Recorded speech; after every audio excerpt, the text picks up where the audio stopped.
네, 오늘 정치권에는 어떤 이슈들이 있는지 원영섭, 이승훈 변호사와 함께 자세히 알아보겠습니다. 어서 오십시오. 안녕하세요. 네, 안녕하십니까. 예. 국민의힘 전당대회 출마자들이 처음으로 한자리에 모여서 비전 발표회를 열었습니다. 일부 후보의 발언 먼저 듣고 대담 시작하도록 하겠습니다. 자유민주주의를 부정하는 세력과는 절대 타협하지 않겠습니다. 저는 이 당 저 당을 기웃거리지 않고 한 번도 탈당하지 않고 정통 보수의 뿌리를 지켜온 사람입니다. 수도권을 탈환해서 170석 총선 압승하겠습니다. 15% 정도 차이가 나는 그런 지역구는 우리가 좋은 후보를 공천을 하고 확장력이 있는 그런 당대표를 뽑는다면 우리가 되찾아올 수 있는 숫자입니다. 네, 국민의힘 당대표에 도전하는 김기현, 안철수 후보의 발언 듣고 오셨습니다. 김기현 후보가 SNS에 안 후보를 겨냥해서 신영복 교수 그리고 햇볕 정책 등에 대한 입장을 밝히라 이렇게 공개 요구하는 글을 올렸는데요. 앞서 들어보신 자유민주주의를 부정하는 세력과는 절대 타협하지 않겠다. 이 얘기도 역시 같은 맥락으로 좀 해석이 됩니다. 예. 지금 이제 안철수 대표가 당에 입당을 하셔가지고 당대표로 나오는 상황에서는 이제는 그 차근을 어떻게 할 거냐 당에 여기에 대한 고민의 포인트가 있어요. 그 고민의 포인트는 이제 첫째는 어떤 세력과 손을 잡고 갈 거냐가 있고 그 세력은 이제 간단하게 설명을 하면 탄핵을 기준으로 해서 과거 자유한국당 세력 네. 아니면 바른미래당 세보수당 세력 그리고 그 미래통합당 이후에 그때 이제 같이 오셨던 분들 그 세력들이 있는데 근데 그 미래통합당 이후의 세력은 어떤 특정 세력이라고 보기는 힘들고 바른미래당, 세보수당, 자유한국당 이 두 세력 중에 어느 세력과 손을 잡고 갈 거냐 그 문제를 결정을 해야 되고요.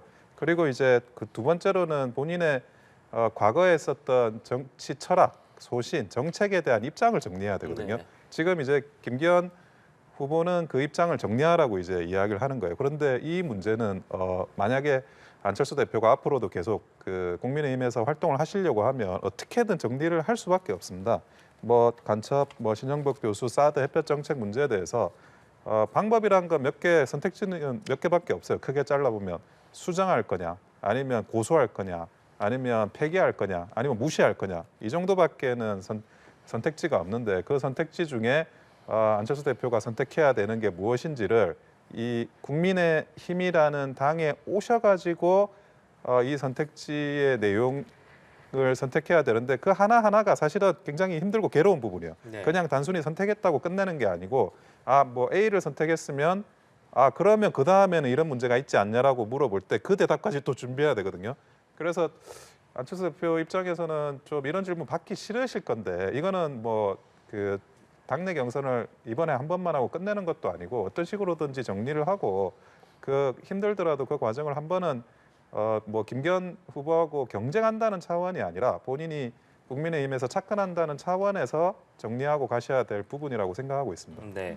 앞서 김영우 안철수 캠프 선대위원장이 출연해서 얘기를 직접 했습니다만 이게 과거에 있었던 발언이고 사실 그 이후에 윤석열 대통령과의 단일화라든지 국민의힘 입당이라든지 다 이루어졌는데 이제 와서 이런 문제 제기를 하는 것에 대한 부당함도 좀 얘기하고 있는 상황이거든요. 그러니까 국민의힘 전당대회에 감동이 없는 거죠. 국민들께서 뭘 바라보겠어요. 여당 전당대회면 나라를 어떻게 이끌어갈까. 이것들에 대한 정책 검증 고민을 좀 해야 되는데 친윤, 비윤, 반윤 검증하다가 이제는 뭐 사상 검증으로 넘어가는 거니까 굉장히 국민의힘 전당대회가 그리고 올바르게 가고 있다고 보여지질 않는다. 그리고 뭐 신영복 선생을 존경한다 이 말 가지고 8년 전 발언인데요. 어떤 발언, 햇볕 정책이 됐던 어떤 정책이 됐던 그 당시의 시대 상황, 정치 상황이 있는 거거든요. 근데 그거 다 버려두고 딱 한마디 가지고 상대방을 재단하는 거잖아요. 그래서 이건 굉장히 바람직하지 못하고 지금 국민의힘이 자유민주주의를 부정하느냐가 중요한 게 아니라 정당 민주주의가 굉장히 훼손되고 있는 것 같아요. 대통령실에서 낙점하는 사람을 당대표로 만들려고 하는 것 같은데 그럴 거면 전당대회를 왜 하겠어요? 차라리 과거로 돌아가서 당 총재가 돼서 임명하면 되지 않겠습니까? 그런 측면에서 저는 굉장히 좀 국민의힘의 전당대회가 감동스럽지 못하다 말씀드립니다. 예, 어제 하루 숨고르기를 했던 안철수 후보도 오늘 비전 발표회에서 공식 일정을 재개를 했는데 총선에서 탈환할 지역구를 좀 구체적으로 제시를 하면서 총선 승리를 이끌겠다 이렇게 강조를 했습니다. 확전 자제를 좀 위해서 직접적인 대응은 피하는 모습이다 이런 좀 해석들이 잇따르는데 오늘 안철수 후보의 모습 좀 어떻게 보셨습니까? 그 아마 하루를 쉬면서 여러 가지 그 캠페인을 정비하는 생각을 하셨을 거예요. 근데 이제 그 동안에는 친윤 반장이라는 이런 이제 그 스탠스를 가지고 계속 그 당원들한테 어필을 하셨는데 그게 대통령실의 반응, 뭐 주위의 반응으로 해가지고 친윤 반장이라는 스탠스를 계속 할 수 있는 거냐 이게. 이걸 만약 하지 못한다면 나는 어떤 스탠스로 해가지고 캠페인을 벌일 거냐 여기에 대한 고민을 하셨을 거라 보이고요. 그래서 결국 이제 오늘 이제 말씀하시는 걸 들어보면 그 친윤 반장, 그 대통령과의 관계나 뭐 기타 등등 이런 그 핵심 실세들과의 관계에서 더 이상 이제 그 불협화음이 나오는 것이 본인한테 이제 유리할 게 없다. 그리고 이제 본인의 강점으로 승부를 하자. 그 부분은 잘 판단하신 것 같아요. 안철수 대표가 가지고 있는 어찌 보면 강점이라고 하면 인지도 그리고 이제 그 중도 이미지 그리고 수도권 이미지거든요. 이런 것들이 그 당에서는 총선을 할 때 아주 그 필요한 부분이라고도 볼 수 있습니다. 그것을 이제 안철수 후보가 자기가 스스로 다른 부분에 매몰돼 있었던 캠페인, 그러니까 친윤이냐 뭐 아니냐에 대해서 매몰돼 있던 캠페인을 약간 정상화했다고 볼 수 있어가지고 그 부분에서는 뭐 잘하신다고 생각을 하고 있습니다. 자신의 강점을 좀 어필하는 전략으로 바꿨다 이런 좀 분석이신 것 같은데요. 그렇습니다. 안철수 후보 입장에서 보면 확전을 자제할 수밖에 없죠. 이게 자칫 잘못하면 나경원 전 후보처럼 40인의 초선들이 집단 린치를 가하면서 사과하라 이렇게 요구할 수도 있고 또 대통령이 해촉할 수도 있잖아요. 그래서 김용우 선대위원장도 국민통합위원회에서 해촉된 걸로 알고 있어요. 그래서 굉장히 또 이런 것들을 의식하지 않을 수 없을 것이다 이런 말씀 드리고 다만 이제 대통령실이라든가 김기현 의원이 너무나도 이제 안철수 의원을 반윤이나 비윤 또는 사선 검증이라고 하는 프레임 안에서 공격을 한다라고 한다면 또 반대로 오히려 안철수 후보의 선거 운동을 도와주고 있는 것일 수도 있거든요. 그래서 국민의힘 당원 100% 경선이지만 이게 당심과 민심이 멀어지는 것을 우려할 수도 있어요. 그래서 대통령실이 안철수 후보를 너무나도 이제 강하게 밀어붙이는 것들은 오히려 좀 비정한 정치 현실을 보여주는 것이기 때문에 중도적인 표심이 안철수 후보에게 더 갈 수도 있다라고 하는 생각도 들고요. 대통령 선거 때는 열심히 안철수 후보와 하나다라고 했습니다만 지금 안철수 후보가 유난연대를 주장하니까 이게 굉장히 비판적으로 다가오는 거잖아요. 그러면 과거 대통령 선거 때 왜 단일화를 했는지 국민들이 좀 의아해하지 않을까 싶습니다. 네.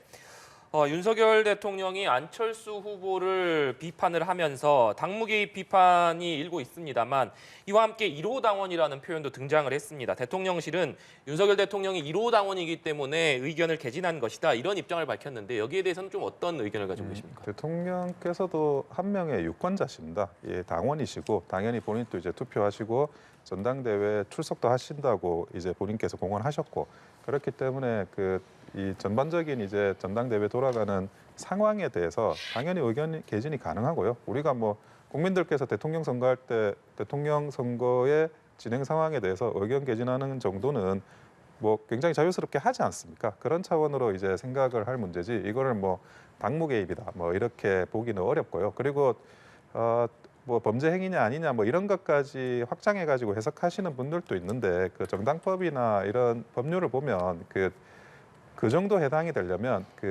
뭐 폭행이라든지 협박이라든지 뭐 사기라든지 그 하나의 행위가 범죄 행위를 구성하고 그 범죄 행위가 구성된 목적이 이제 어찌 보면 정당이나 선거에 개입하려는 목적이어야 될 때 그때 이제 범죄 행위로 볼 수 있는 수준까지 가는 거지 이렇게 그냥 유권자가 의견 개진한다 단순 의견 개진 그거는 전혀 이제 법률적인 문제에 해당이 되거나 그러진 않습니다. 네. 이 시기에 실은 대통령이 전당대회에 나는 개입하지 않는다, 중립하겠다 이런 발언들이 나와야 돼요. 근데 이런 발언은 안 나오고 마치 윤핵관을 비난하면 자신에 대한 방해꾼이다, 적이다라고 이제 대통령실이 직설적으로 발언하는 거잖아요. 그건 이제 안철수 후보를 겨냥하는 거 아니겠습니까? 실제 윤석열 대통령이 1호 당원이라고 하면서 300만 원을 자신이 내는데 왜 할 말 못하냐 그러는데 대통령은 그런 자리예요. 박근혜 전 대통령에 대해서 대통령의 지위를 이용해서 자신을 반대하는 세력을 배척하고 자신이 지지하는 세력들을 국회의원 만들기 위해서 경선에 개입하는 경우에는 공직선거법 위반이라고 해가지고 실제 기소가 됐고 윤석열 대통령이 중앙지검장 시절에 징역 2년이 선고되고 확정됐어요. 그러면 그만큼 대통령은 엄연히 공무원으로서 경선에 개입하면 안 되는 거예요. 근데 지금 보면 유승민 전 대표도 결과적으로는 100% 당심으로 경선룰을 바뀌면서 출마를 못했잖아요. 나경원 전 후보도 결과적으로는 40명 초선이 사과하라고 하고 또 위원장 자리에서 해임을 해버리니까 사실상 후퇴하지 않았어요. 근데 이제 안철수 후보 유일하게 하나 남은 것 같은데 여기마저도 뭐 후퇴한다라고 한다면 국민의힘의 어떤 전당대회에 실은 대통령이 거의 낙점하는 것과 같다라고 하는 생각을 갖지 않으실까 이런 생각이 듭니다. 알겠습니다. 자, 이런 가운데서 김기현 후보가 오늘 나경원 전 의원과 오찬 회동을 가졌습니다. 김 후보는 나 전 의원을 오늘까지 모두 3차례 찾아가서 만났는데 오늘 오찬 이후에 두 사람이 입장을 밝혔습니다. 그 입장 듣고 오시죠. 분열의 전당대회로 되어가는 것 같아서 굉장히 안타깝다는 말씀을 드리면서 저와 함께 앞으로 여러 가지 많은 논의를 하겠다고 하는 의미라고 이해하시면 될 것 같고요. 앞으로도 같이 공조할 일이 많을 것이라고 확신합니다. 많은 인식을 같이 공유하고 있다는 말씀을 드리고요. 총선 승리를 위해서 이 필요한 부분에 대한 역할을 하겠다 이렇게 알아주시면 좋겠습니다. 예, 김기현 후보와 나경원 전 의원의 만남 어떻게 보셨는지도 궁금하고 나경원 전 의원이 총선 승리에 필요한 역할을 할 것이다 이렇게 언급을 했거든요. 이 의미는 또 어떻게 좀 해석을 해봐야 될까요? 사실 저렇게 나경원 의원하고 김기현 의원이 한 프레임에 사진으로 나오는 거 그 자체가 사실 김기현 의원한테는 굉장히 큰 힘이 됩니다.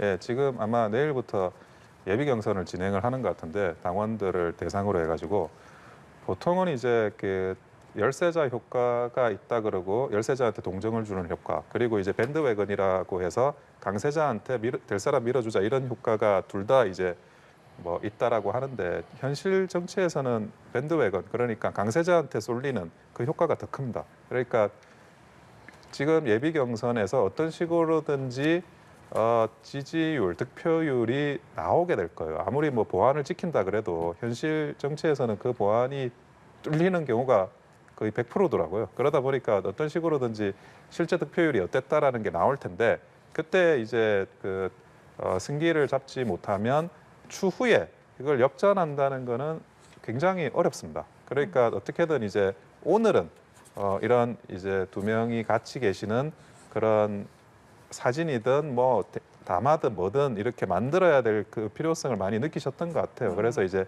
저번부터 몇 차례 걸쳐가지고 이렇게 삼고 초려하는 모습을 보였고 그 삼고 초려 모습의 결과로서 이런 이제 오찬과 그리고 두 분이 같이 나란히 서 계시는 그런 사진 이런 것들이 이제 지금 오늘을 기점으로 해가지고 방송에도 지금 나오고 있는데 나경원 의원은 기본적으로 본인 표도 있으신 분이세요. 나경원 의원이 국민의힘에서 지원 유세도 많이 하고 그리고 강연도 많이 했었습니다. 당원 교육. 그러다 보니까 나경원 의원에게 가지고 있는 핵심 당원들의 어찌 보면 그런 지지세 그리고 그런 지지세가 안철수 대표에 대한 그런 나경원 의원에 대한 동정표가 어느 정도 같다라고 또 분석하는 게 맞고요. 그러다 보니까 김기현 의원으로서는 어떻게든 나경원 의원을 잡아서 나경원 의원을 업어서 예비 경선을 대비해야 될 필요성이 컸던 것 같고 그래서 뭐 여러 번 찾아뵙는데 나경원 의원의 이런 모습이 김기현 의원한테는 분명히 큰 도움으로 작동을 할 것입니다. 나경원 전 의원이 김기현 후보에게 힘을 실어줬다. 이렇게 좀 해석하면 되겠습니까? 그렇게 볼 수는 있을 것 같아요. 다만 과거에 이제 불출마 선언하면서 굉장히 이제 기분이 안 좋아 보였는데 오늘 또 뭐 사실상의 지지라고 볼 수는 있지만 그렇게 좀 편해 보이지는 않았어요. 그래서 마지못해 조금 도움을 준 게 아닌가 이런 생각은 들고요. 실제 이제 김기현 의원 같은 경우는 굉장히 이제 조급하고 불안했던 것 같아요. 지금 여론조사 결과에서 안철수 후보에게 굉장히 밀리고 있기 때문에 아마도 나경원 의원의 지지가 절실했던 것으로 보여지고 나경원 의원도 뭐 마지못해 손을 잡아주는 듯한 모습이기 때문에 결과적으로는 서로 간에 뭔가 뒤에 뭐 서로 간에 대가 관계가 있을 수도 있는 거잖아요. 그게 뭔지는 모르겠지만 다만 이제 국민들은 왜 저렇게 나경원 의원이 그렇게 비판적이었는데 한순간 또 저렇게 손을 잡고 같이 할까에 대한 국민들의 또 의구심은 있을 것 같아요. 네. 민주당 얘기로 주제를 좀 바꿔보도록 하겠습니다. 박홍근 민주당 원내대표는 정치적인 계산을 내려놓겠다면서 이상민 장관 탄핵 소추의 정당성을 강조했는데요. 발언 듣고 대담 이어가도록 하겠습니다. 이상민 장관을 문책하는 것은 양심을 지닌 국회의원이라면 당연히 나서야 할 최소한의 도리이자 국민을 지켜야 하는 국회로서 너무나 기본적인 책무입니다. 설령 정치적으로 불리할지라도 민주당은 그 계산기는 완전히 내려놓고 오직 국민이 하라는 일을 분명히 하겠습니다. 네, 내일 본회의 표결이 예상되는 만큼 민주당이 과반 의석을 차지하고 있기 때문에 본회의에서 가결될 것이 거의 확실시되는 상황입니다. 만약에 이 탄핵 소추안이 국회에서 가결된다면 국민의힘이 강하게 반발을 하고 있는 상황이기 때문에 이 전국에 미치는 여파 만만치 않을 것으로 좀 전망이 됩니다. 예, 지금 아마 그 탄핵안이 제출이 되면 이게 결국 이제 헌법재판소로 넘어가게 되는데 그러면 이상민 장관에 대한 사직이나 해임이 불가능해져요. 그 탄핵 재판에 대한 결론이 나올 때까지는 그 결과를 보고 이제 뭐 파면을 할 거냐, 파면을 안 할 거냐 그거에 대한 일도 양단만 남게 되는 거거든요.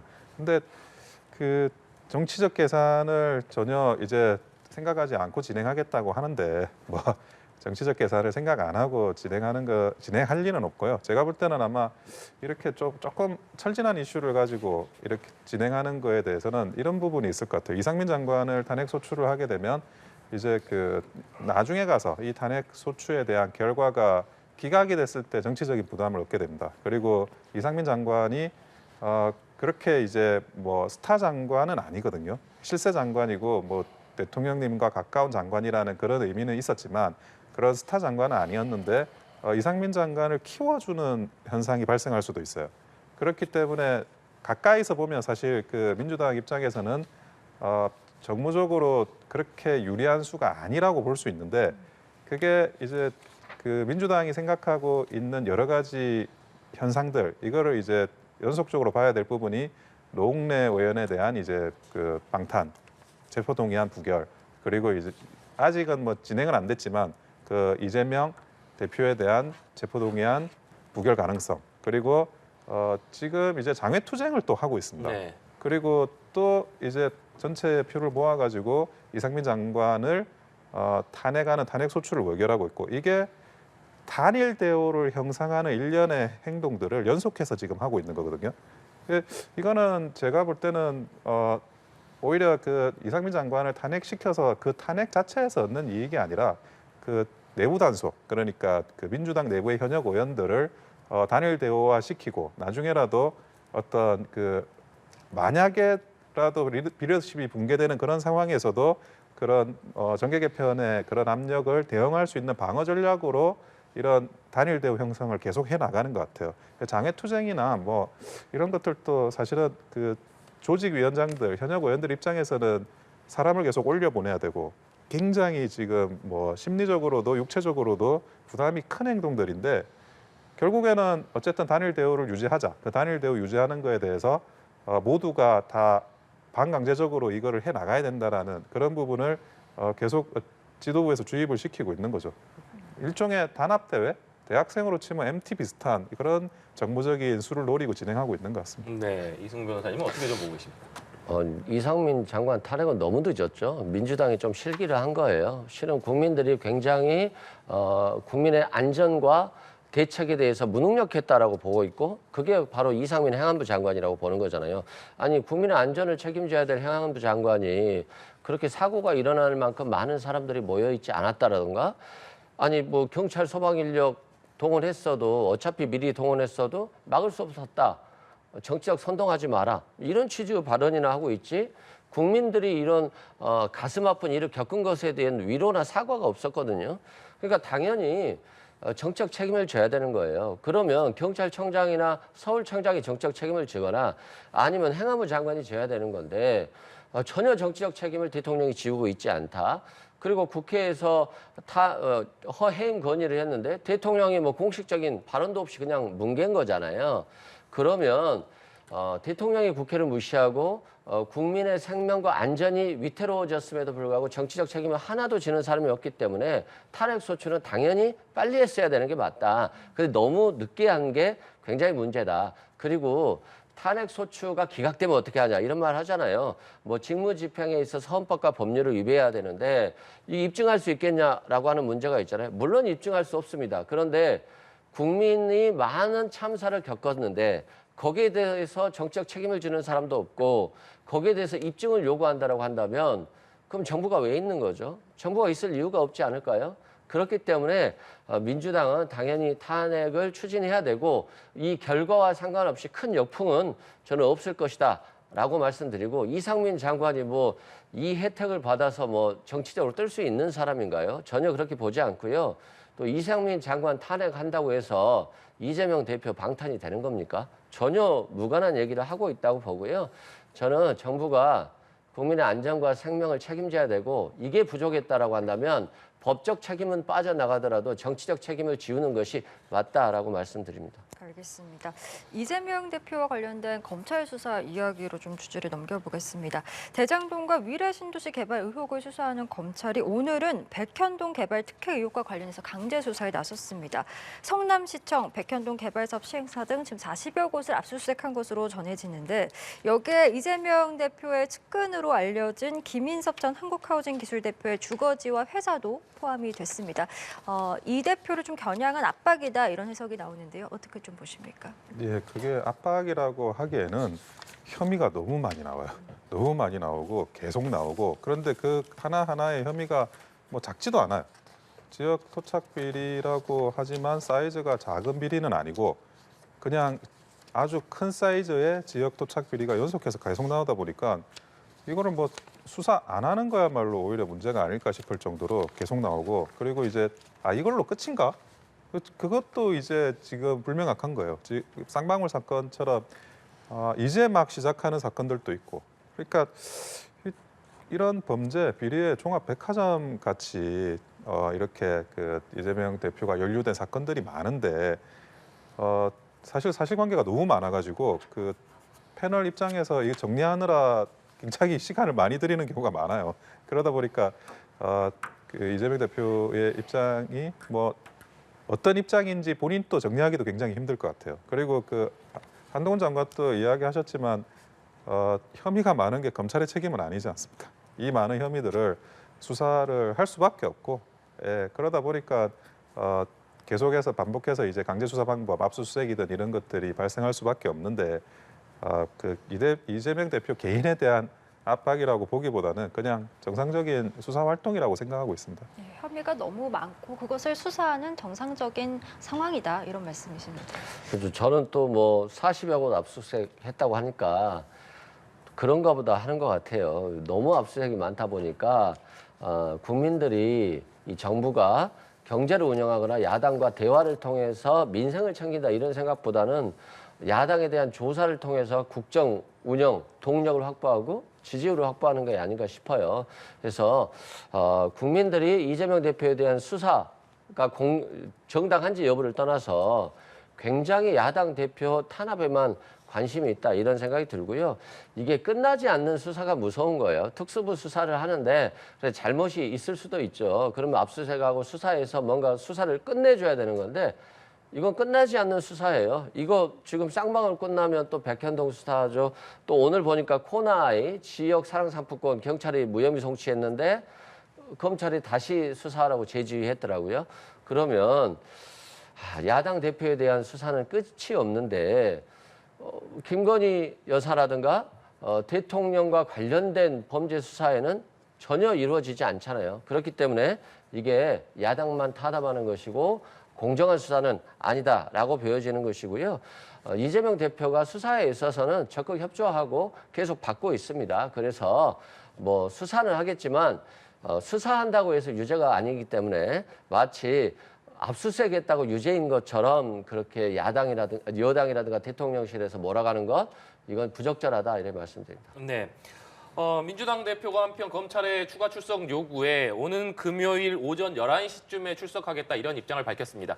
그러니까 금요일 오전에 최고위원 회의를 마친 이후에 검찰에 출석하겠다 이렇게 밝혔는데 그동안 계속해서 검찰과 주중에 출석할 것이냐 주말에 출석할 것이냐 이것을 놓고 신경전을 벌여왔고 이재명 대표가 11시에 출석하겠다라고 밝혔습니다만 검찰은 그거보다 앞서서 좀 출석해야 된다. 또다시 이런 입장을 밝히고 있는 상황입니다. 현 상황에 대해서는 좀 어떻게 보십니까? 이게 어떤 거냐면 사람들을 동원해야 되는 날짜로서 제일 좋은 날짜가 정치판에서는 어떤 날짜냐면 토요일입니다. 왜 그러냐면 평일에는 다 직장 생활을 하죠. 그래서 사람들을 모이기가 힘들어요. 그리고 일요일에는 교회 가시거나 아니면 나들이 가시죠. 그래서 일요일에 그 사람들을 모으기가 힘든 거예요. 그래서 그 당시 이제 자유한국당이 장외 집회를 할 때도 네. 토요일에 합니다. 토요일에 하고 그러면 이재명 대표가 그동안에는 계속 토요일에 했잖아요. 토요일에 하면 어떤 식으로든지 사람이 많이 모을 수가 있어요. 근데 지금은 왜 갑자기 금요일이냐?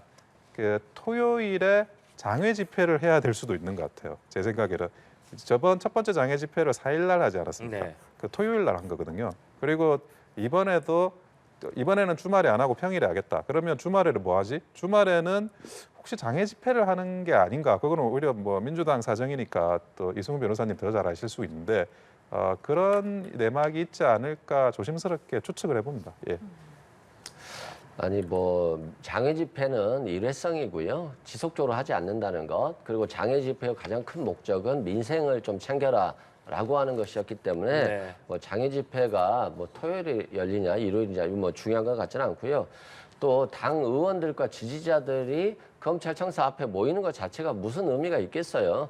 아니 뭐 많이 모이면 이재명 대표한테 유리하고 뭐 검찰이 압박을 받습니까? 전혀 그렇지 않잖아요. 그래서 이건 의미 없고 오히려 이재명 대표는 지지자들이 많이 모인다거나 또는 국회의원들이 일부 나오면 서로 간에 갈등이 있기 때문에 차라리 나오지 말라라고 하는 것이고요. 이게 이제 진심이라고 말씀드리고 실제 이번에도 뭐 11시에 나가는 건 이제 최고위원회 회의가 끝나고 할 일을 하고 가겠다는 것이고요. 저번과 마찬가지로 9시에서 한 11시 정도 사이에 끝날 것으로 보여지고요. 과거에 제출했던 서면 진술서 그리고 추가적으로 필요하다면 또 서면 진술서 일부가 더 추가될 수 있을 것으로 보여지고요. 검찰 수사에는 성실하게 임하고 있다고 보시면 될 것 같습니다. 알겠습니다. 저희 오늘 두 분 말씀은 여기까지 듣도록 하겠습니다. 지금까지 원영섭, 이승훈 두 변호사와 함께 이야기 나눠봤습니다. 말씀 고맙습니다.